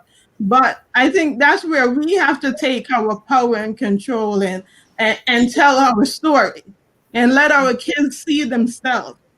Because if not, you know, um, by the time people don't even know what the address you put on your school application determine where your kids are going in school. They determine the pipeline they're going to, unless they have an advocate, a parent, a grandmother, somebody that's there advocating for them. So, when I come, I'm for the children, because I don't know how long I'm going to have on this earth, right? I don't know when God's going to call me, but I know that the younger group have more of a chance than I do, and we got to try to clean this up. We're not having this conversation for ourselves. We're not having it so it can be nice and easy for us. We're having it so that our kids, when my kids reach my age, hopefully they're not having the same conversation. You know what I mean? That's why we have to, and the danger, and I'm sorry, guys, but the danger that we're in right now is that we have a president that is pushing the white supremacist agenda. And that's all it is. They're pushing white supremacist agenda. And anybody wants to turn a blind eye to that and want to act like they don't see that, let me tell you, the Jews said, no, Nazi was crazy. That's not going to happen. Let me tell you, there's a lot of crazy out there that is slick as a fox. You understand me? So if we want to sit and act like we don't see what's going on, and we're going to leave a big mess for our kids, and we're going to leave it worse for our kids than we had it. You understand? So this is why I'm here, and I really hope, because when I know my accent gets up strong, I start talking, but But this is really my passion. I've been praying about this, and I'm like, God, I want you to use me. I really want to say something so people can see and understand what is going on here. This is not a time for us to take things lightly. People are out there protesting and stuff, but we need more than marching in the street. We need to get to those voting pool, right? We need to make sure we are at our kids' school. You see, school, they're having a big agenda. You make sure you're well informed so your kids are not getting left behind, right? You make sure your kids are set up, right? These are the things you make sure they come out with vaccine. Your kids is not the test dummy on it, right? So we make sure we go, and November we get those people out of there. Okay, so don't sit home, whoever is watching, and then come December, you talk about I know. No, right? Okay. That's right. We got to get to the polls. Yes. We got to get to the polls. Yes. And when I hear young adults, especially some that are protesting, saying, they're ambivalent about November's election. And I'm like, it's never, ever, ever, ever in the history of Black people been more important that you get to the polls in November. Never. Because we're on this point, this breaking point. Where all the judges will be in place, everything will be in place. Yes. That no matter how the people feel, the systems will be in place unless we do something in November. That's right. And I just want to add that we not only in November but every day. Focus on look at your local elected officials, look at the ordinances that are being passed, look at your school board members, because that's been the success often of the legislative agenda and everything that's going on. It's not just the figurehead in the White House; it's who's in your state house, who's your county commissioner, and those things have impacts that are much closer to home. And those are places where we can be active as well. Join an organization that is that's regularly engaging in these conversations and holding elected officials accountable, because that's what they hope for. Like if voting wasn't important, they wouldn't be trying to stop us from doing it. Exactly. Two, it's just like anything else. If you only show up to your kid's school on the first day and you never show up again, then you're really losing the opportunity to dictate what happens at that school. Go to your city council meeting. Send a letter to your city council member. There are so many ways to be involved, and we need to exercise each and every one of them on a regular basis. Every day. And for some of the parents, I would like to say to them, if you knew, right, when you drop your kids off at school, you were dropping them off at prison, would you just drop them off and walk away? And some of you, that's where you're dropping your kids off. They might be going to that school, but they're on their way to prison. Okay? The classroom, down to the teacher that they have, determine their chance of going to getting into the pipeline, to be tracked and stuff. So that's what I'm saying. You got to be conscious. You're going to drop your kids off and think, oh, I've done my part, right? Because any child that don't have an advocate is going to be left behind. And when you go and you put a certain address, or you come in there, even me as being a single mom, people just automatically assume that my kids are lacking because I'm a single mom. So I constantly have to make them, you know what I mean? My younger daughter, her IQ is 143, right? In elementary, she's reading at third grade, fourth grade level, and I'm telling them that, you need to do something. But they couldn't just accept that a little black girl was that smart. Do it Mm. all the time. They, All the time. yeah, they couldn't. That's the only reason they couldn't accept that. And I took her out, put her in a private Christian school. Even worse. Mm. My And you know school- what? Let me say Christian something schools right are quick. worse. Let me say something right quick on that. What's so wild about that is they have a hard time accepting that she is she is gifted, what they call gifted, Mhm. and will not create room for her in a gifted program. But let me tell you what they have an easy time doing, and this is where systemic racism comes in. They will pass along our sons and daughters, and can't read nothing. Nothing. I Young see it. women that have been socially advanced. I know because I worked with a young black man, young black boy who the parents asked me to be an advocate for him, and he was I think it was in like the 6th, 7th grade, reading at like a 2nd grade level. Mhm. And when we got into the council meeting, I said, how could he even get this far? How could he even get this far? Mhm. And Yeah. you know what the response was? And I remember seizing. I was sitting in that chair just trying to hold all my peace and all my Holy Ghost together because I was so ticked off. I said, how could they even get this far? She said, well, that was a social advancement. We didn't want to disable him socially. I was like, are you serious? Mhm. You socially advanced him when you passed him to the 4th grade and he couldn't read at a 2nd grade level. And you did it every year until now you're talking about you want to give him an occupational diploma because he can't graduate. Yeah. And what is that? What is I that? don't know what that is. I don't want to get on a tangent on that, but I'm thinking about this is the system. This is the system that will not make room for a young, gifted black girl, but will completely ignore a young man that's struggling and keep passing him from grade to grade until he gets to high school and cannot read. Yeah, but I'm Don't do that, gonna though. I'm gonna tell you, they made room for this one. Cause let me tell you something. I'm knocking at everybody's door. This mama's gonna be at everybody's door. If teacher not listening, the principal gotta listen. If they don't want to listen, then the school board gotta listen. If they don't want to listen, then the newspaper gotta listen. Cause somebody's gonna listen to me.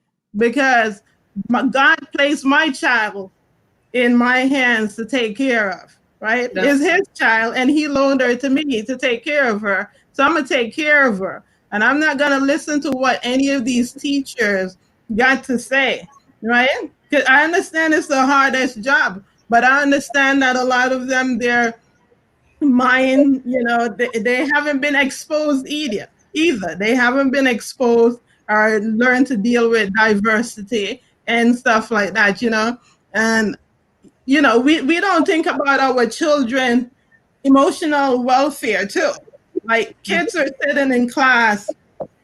So imagine, right? We have our co-workers and they get on our nerves so bad and we complain about them and we talk about them and we get home. Now imagine you're a child, you're sitting in a class for 6-7 hours with somebody that don't like you. And worse than somebody that don't like you, somebody that don't expect nothing from you. Somebody that don't think you're going to be nothing. And this is what these children are facing, right? But all of it come from we have to be the change, because one of the big thing is that we're asking the system to change, right? We want the system to change. But here's the problem with that. The people we're asking to change the system, we're asking them to change something that's working for them. That's working perfectly fine for them. Perfectly. Yeah, it's working fine for them. It's not broken for them. It's broken for us. We're the ones our kids are going to prison early age, going away for life. We're the ones that is not getting educated. We're the ones not getting Medicaid. We're the ones not, you know what I mean? So we're going in, we're asking somebody to change. We need you to change the system. But they're not going to change the system until you make them change the system. Yes. Right. Yeah, and this is not because we have to look too at all the songs we have sung. And we can't keep singing the same song. We have sing Kumbaya, We have sing all these songs already. We can't keep singing the same song. We've marched for hundreds of years, marching. We can't just keep marching, right? We got to go in and hold these people accountable, right? Accountable. I And feel like that's what's happening now. We're doing more. It's more than a march. It's more than a protest. Yep. yeah, I feel like Dr. Cleo said early on, we're at a pivotal moment right now. You know what I'm saying? We are at a turning point right now where more is required. it More is is required. Even God said, to whom much is given, much is required. Required. And so much has been given to those that are in power, and so much is required from them right now. Yeah. And we have to demand it, because they're not going to give it. We got to have to demand it. And we got to demand it at the polls. And like my brother said, every day, not just Every the presidential election, every day. Well, where do you protest? Every day. When I show up to the PTSA meetings, when I show up at my council meetings, when I show up at when they're doing planning and coding meetings and zoning meetings. And that's a protest right there. Show up and see how they're planning 10 years out to redevelop the area and push entire communities to the outskirts and replace it with condos and stuff that they can't afford to live in. You need to be at those meetings. That's a protest every day. Yeah. You know, Yeah. and whole people, like I said, whole people, even our individual as friends, you know, because we all have, you know, multicultural friends and stuff like that. You know what I mean? And we have to get comfortable with being uncomfortable, right? We have to get comfortable with having the raw conversation, the true conversation that's going to make all of us uncomfortable, because there's no healing coming unless truth is there, right? All we're going to do is keep covering up and, you know, make it look pretty and stuff, but underneath it is still rotten. So we have to let people know that friends that are white. I have family members that are white and stuff. And it's up to them to hold their people accountable. Because when I'm not around, Karen might be talking all kind of mess. She might smile when I'm here, right? But when I'm not there, she's talking all kind of mess. So, you know, like I said, it's not a black and white, it's a right or wrong. So if you're about right or wrong, then it's up to you to be like, I'm not, no, this is not, you know what I mean? So this is how, I mean, this is how change is going to come. But on the big picture of it, I personally, I'm not trying to go in nobody's field or go whatever, wherever they want to go back, whatever journey they're trying to take backwards. And I'm not trying going back. And my kids are going backwards. But we can't be blind to what's going on in this particular time in history.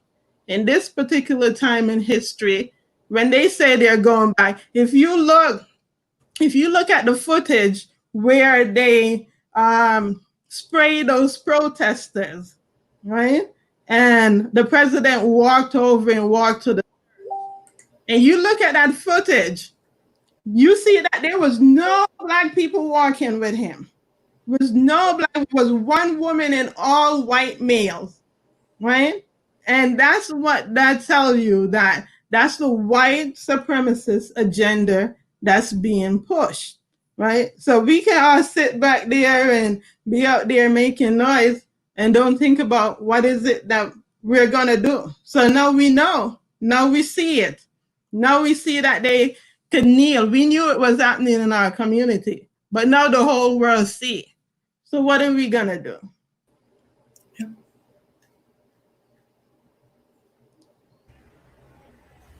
All right. We're gonna get our last speaker out. Javon, are you ready? I am. Okay. All right. And we'll close it out after you. Let me take everyone out.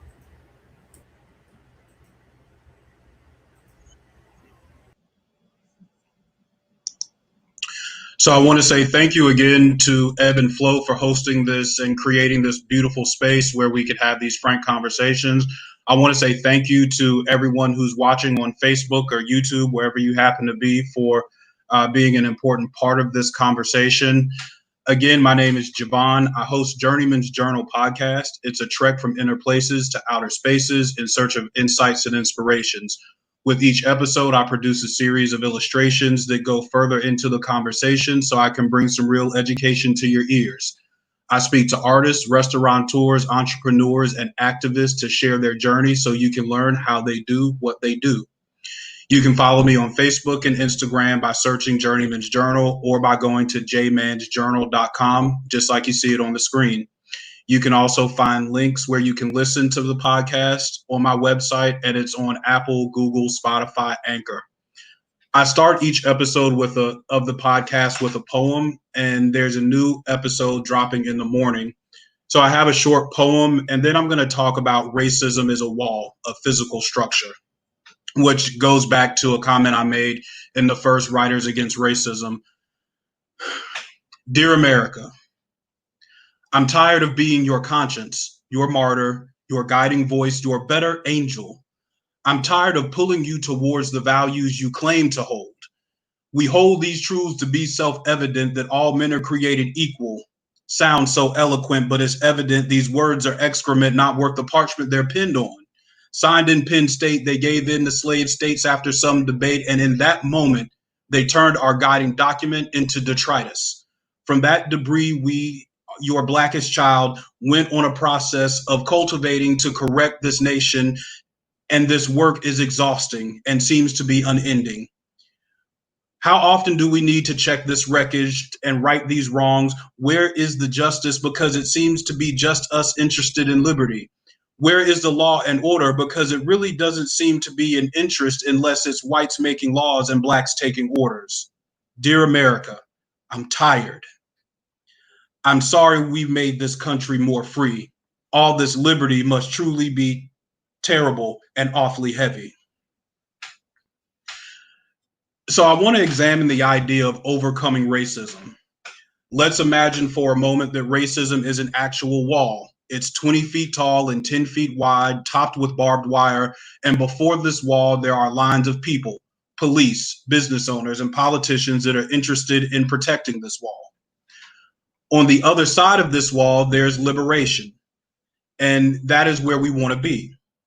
Next, I want to make clear that fighting racism is and never has been a white versus black issue. It's always been about right versus wrong, as was so perfectly pointed out earlier.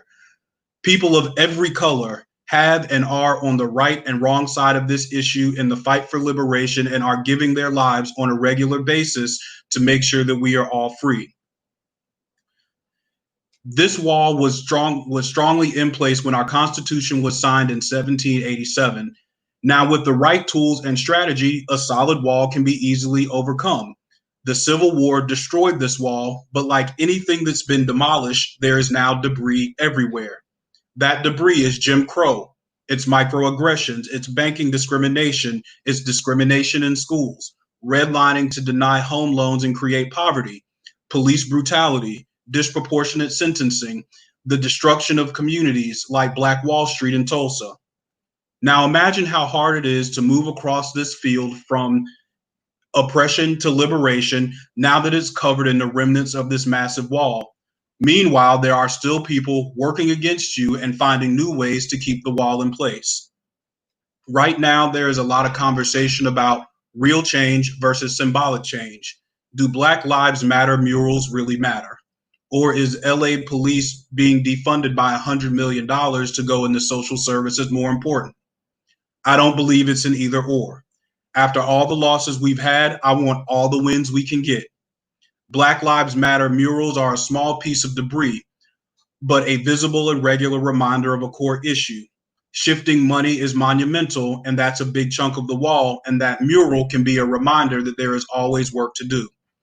If we want to end racism, we need a clean sweep of both the big pieces and the small. That's what I have to say about this at this moment.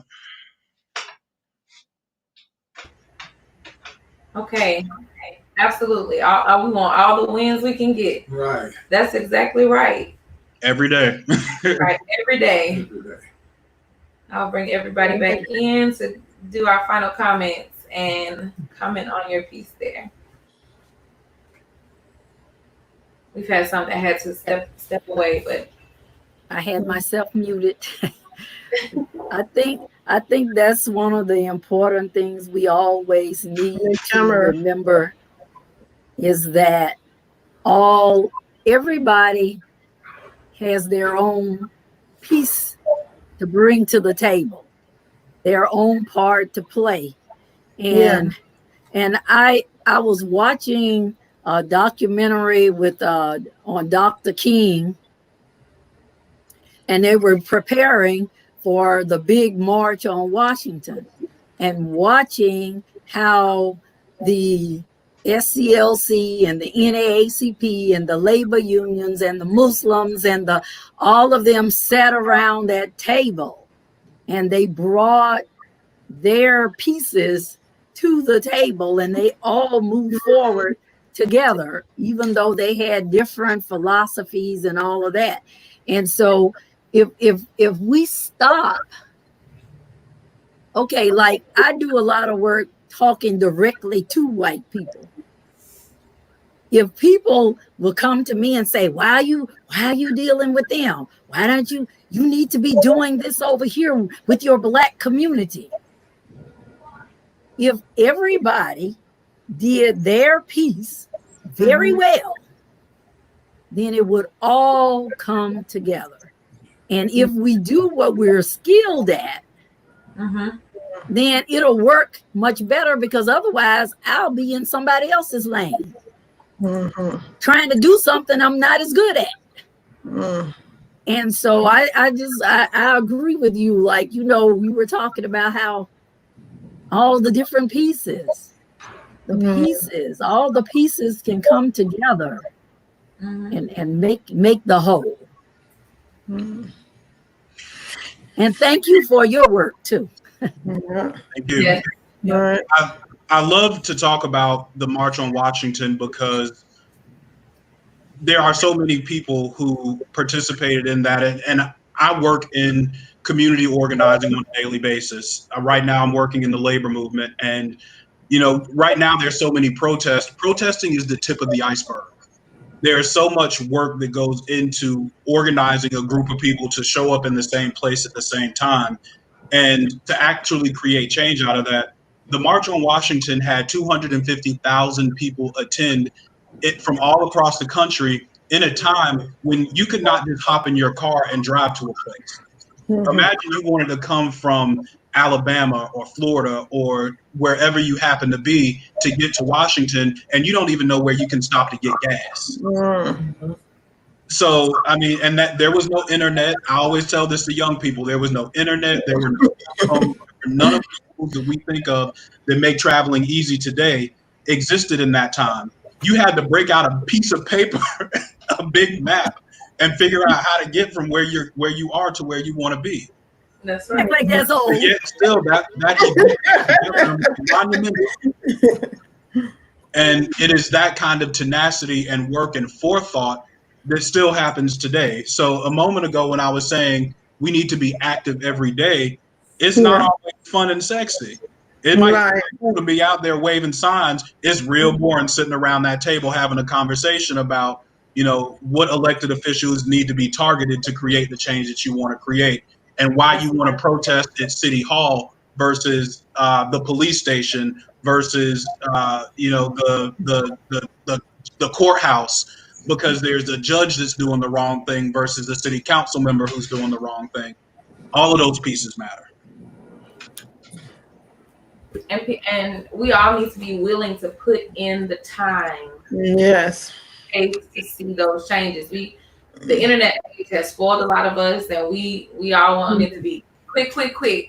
But it takes time, it takes effort, and that's why I applaud you all, because you guys have given your time to this cause, and I appreciate it. I know people on the live have appreciated it too. It change is happening, but and we're not where we want to be, but I'm excited about this time in our life because we're all able to have this conversation. So, and I think the future is brighter because we're all able to speak our truth. Yeah, and I must say when I look at the young kids like my daughter and her friends, because the things I try to teach my kids them is at the end of the day is it's about character. Is look if someone's word match up with their action. You know what I mean? Because decency don't have a color, right? But so I try to teach them that, and I see them and their friends and how they interact and stuff like that. So I feel like the young people, a lot of the young people are getting it more than we are. They're getting it. They're interacting more. They're growing up with shared culture. They're understanding each other more. I mean, you still have, the set where their parents are rigid and trying to push that, hate in them. But they're growing up more exposed than we are. Like you said, now they have internet. You know what I mean? Now, you tell them what a letter is that they gotta wait to get a letter and stuff. Everything is text, and email. But that gives me hope. But what does make me unrest is we not paying attention to the moment we're in. You know what I mean? The urgency because we're in a state of emergency right now. This is not the time where you could be like, no, we take our time or we go. No, this is a state of emergency. And if we don't pay attention and move fast and move urgent with it, we're going to end up in only God knows. Only God knows what we're going to end up in. You understand? So those are, those are and some of the things that concern me. I just want to tell a story real quick because the last time we were here, we were talking about like racism, and I remember me saying that growing up, it wasn't something like that was in my face or was like pay attention to, and so it had me thinking about it, and it's one of the things too. I guess when you grow up, is that you sometimes you just get comfortable in it or you accept it, that even bad behavior become a norm to you, that you don't even realize that it's bad behavior because it's become part of your norm, so I remember when I was 19 and they had a green card lotto. I don't know how many of you know that they have those. They have green card lotto. And so, I was 19 and we were excited because we were going to try to apply so I could get my green card being here. And we went, me and my mother friend went, and they told us, they said, Jamaican and Asian need not apply. They were going to, it was only for Asian and European. They told us just like that. And I remember leaving and my heart just like sank, because here I am 19, I have all these dreams and goals and I can't do nothing. But they told us straight up. So I bring that up to bring up the fact too that when you see even this fight on immigrants, it's not a fight, it's a fight on black immigrant, black and brown immigrant. That's what it's on, right? In Myrtle Beach in South Carolina, because that's where I lived for years, there's nothing but Russian. They're given, and I'm not against anybody getting anything. I'm just pointing out that's who they're giving it. All you see they're talking about. The president just gave his mother and father-in-law, they just got citizenship in the midst of all of this, right? So it's not, it's all of it is just racism and how it affect us. How it affect us as immigrants and stuff. So we are our brother's keeper, right? Because when good people do nothing, we all suffer, right? And that's just. Yep. All right. One of the joys that I get to experience on a regular basis is working with young people around these issues.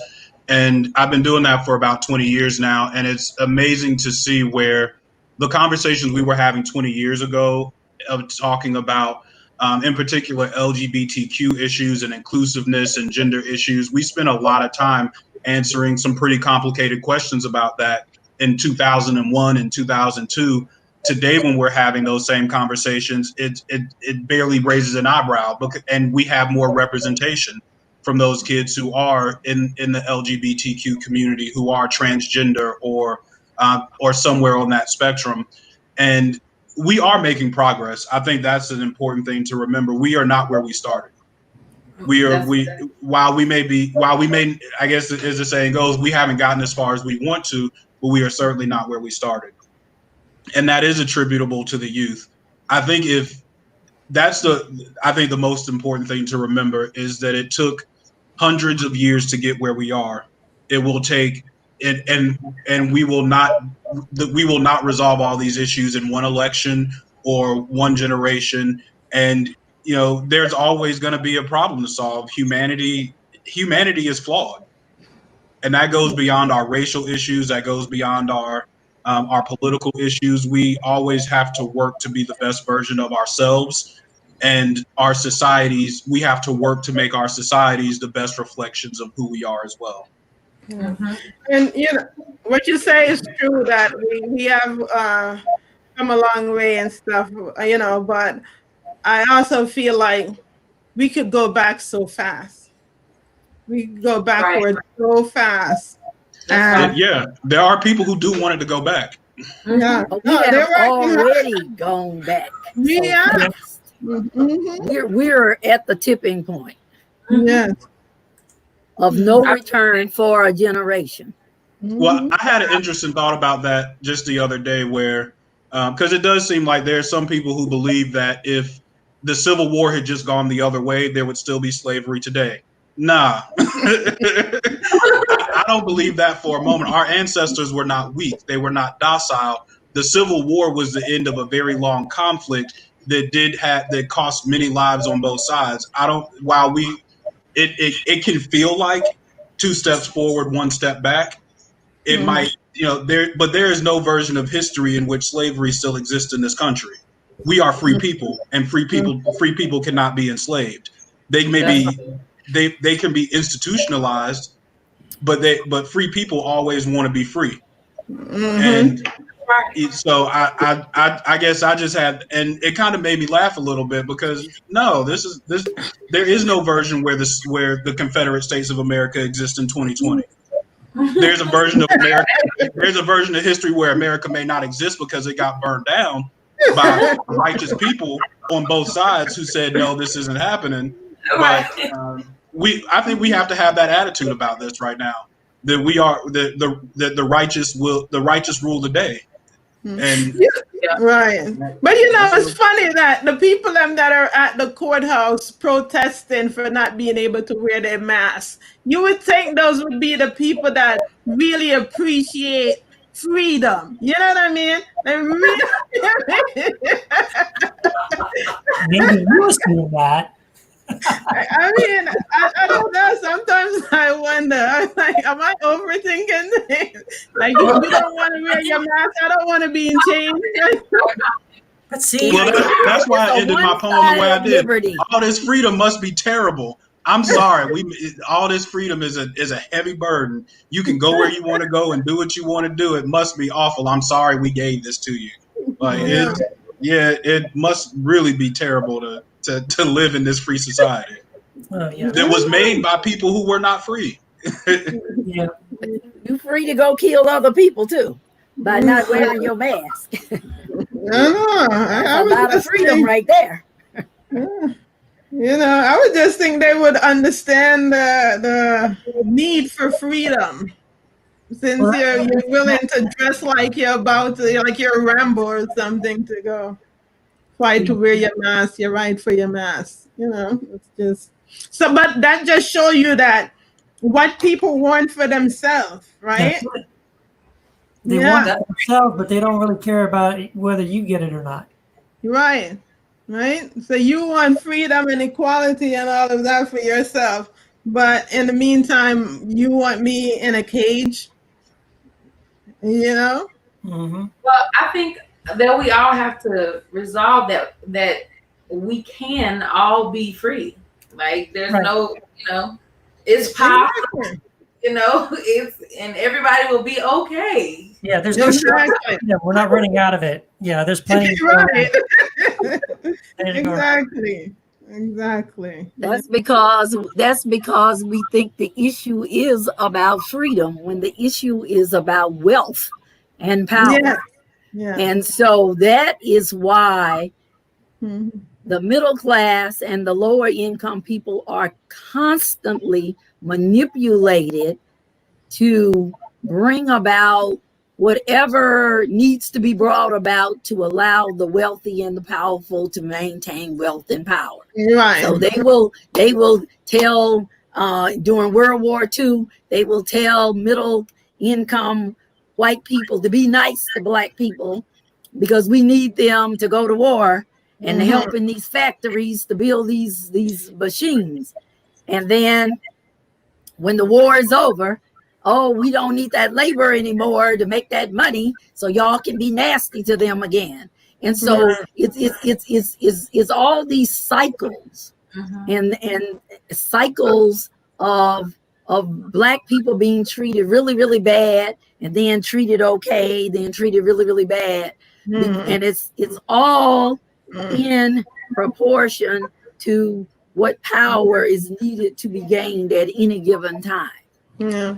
And I think what is the value of our labor? So the value of our labor now is more valuable to them behind bars because that's when they can get the lower wage rate. That's comparable to not sending it out of the country. I can have it done practically free behind prison walls, so I can build a factory back there, and then I can use their labor. So I need them to be behind bars in order for me to use their labor. And so it's always about the manipulation of labor to create wealth.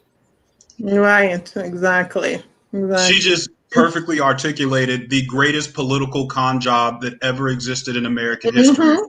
And that was to convince white people that privilege is more valuable than liberty or power. It was to convince white people to support a system of oppression that would rather enslave black people than pay white people to do work. Think about it now. The system that we have is just as bad for white people as it is for us. Yeah. And this is one of the most difficult things that political scientists are trying to figure out. Why are poor white people voting for politicians and political systems that are also killing them? Yeah, they are voting against and supporting people who don't want to expand Medicaid, and that's killing white people just like it's killing black people.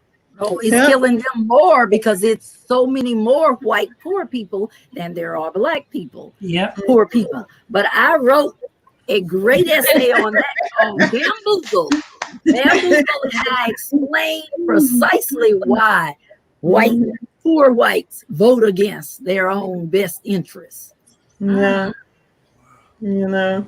I think because it's always amazing to me too when I lived there in Myrtle Beach, and I start thinking because I don't hear nothing much talk about education, right? It's just lately they're talking in this administration. It hasn't been a lot of talk about education. And, I see people and I wonder too, I'm like, okay, you don't have anything. And you wouldn't mind if a black person that's educated, that have money, just feel inferior to you.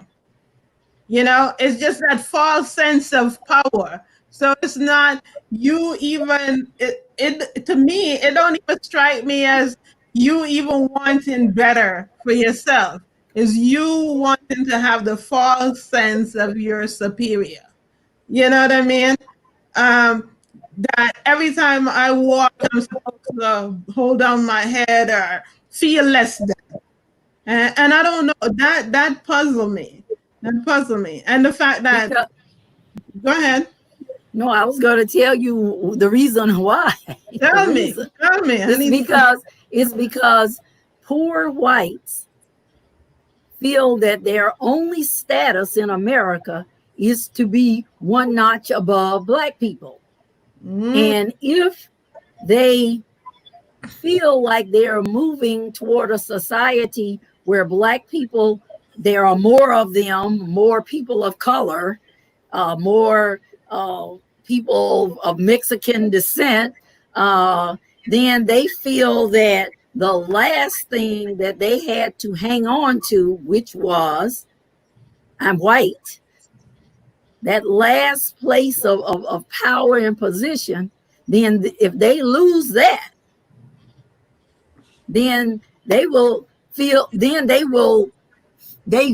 like then they will be the total bottom of the totem pole, and that they will have no recourse, because they didn't really start freaking out until Black people until a Black person was elected president, and then they really totally start freaking out, because so now Black people has representation at the highest point in America.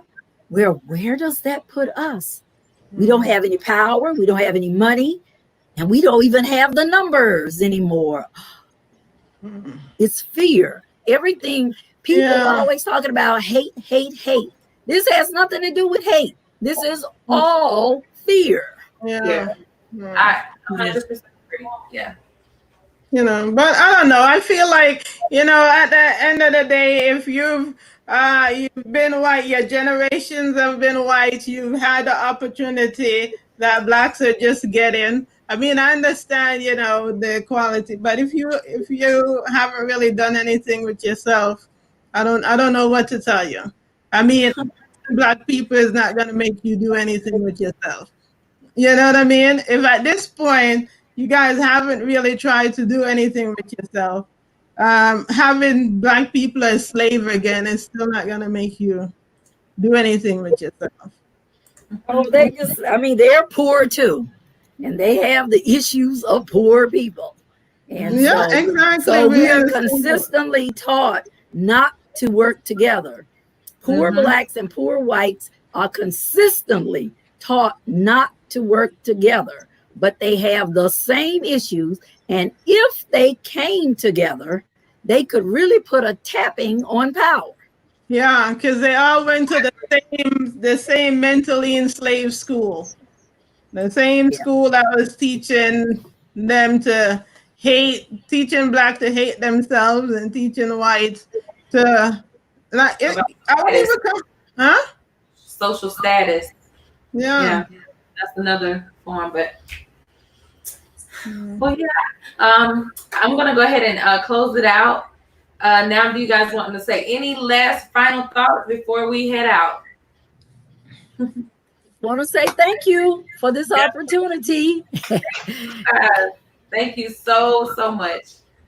I promise. I don't know how much I appreciate you. I just want to echo that thanks once again. And I'm just going to lay the challenge down. This conversation needs to continue, so I'm looking forward to the next one.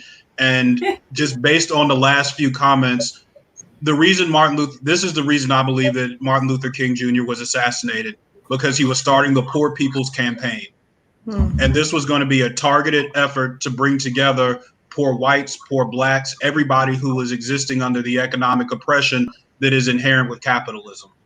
And that was the most dangerous thing he could have possibly done, to have the moral leader of the nation speaking to the entire nation and not just focused on Black liberation and civil rights. So I think that's what I'm going to speak about next time we have this conversation. I mean, thank you guys. Thank you. It's been my pleasure, and like I said, my feelings on it is that it's not a black and white war. It's a right and wrong war. And, it's for good people of all color to stand together.